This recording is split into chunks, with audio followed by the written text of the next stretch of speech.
Abba Kyari, le directeur de cabinet et principal conseiller du chef de l'État nigérian, est décédé vendredi après avoir contracté le nouveau coronavirus. C'est la présidence qui l'a annoncé dans un communiqué publié dans la nuit. Abba Kyari est ainsi la plus haute personnalité du Nigeria à avoir succombé au virus qui a officiellement contaminé 493 personnes et fait 17 morts.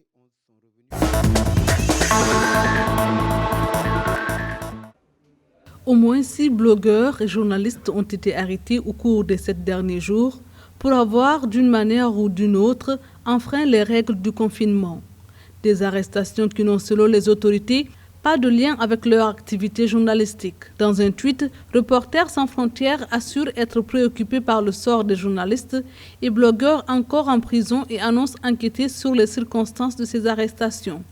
Le Rwanda est classé 155e sur 179 selon le classement mondial de la liberté de la presse 2019 de Reporters sans frontières.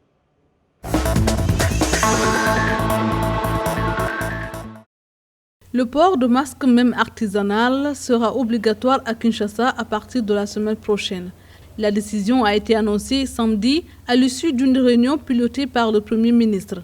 Au cours de cette réunion, il a été aussi décidé de procéder à un déconfinement progressif de la commune de la Gombe.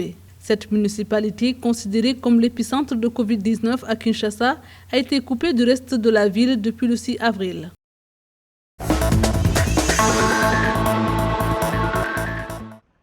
Les autorités algériennes et marocaines ont annoncé samedi la prolongation des mesures de confinement mises en place pour freiner la propagation de l'épidémie de Covid-19, respectivement jusqu'au 29 avril et jusqu'au 20 mai. À Alger, le Premier ministre Abdelaziz Djerad a reconduit pour une période supplémentaire de 10 jours jusqu'au 29 avril le dispositif de confinement ainsi que l'ensemble des mesures préventives selon un communiqué officiel. À Blida, en Algérie, un confinement total a été imposé dans la Oualiya, préfecture de Blida, près d'Alger, premier foyer de l'épidémie en Algérie. Selon les chiffres officiels, 367 décès ont été recensés jusque-là et 2534 cas ont été déclarés.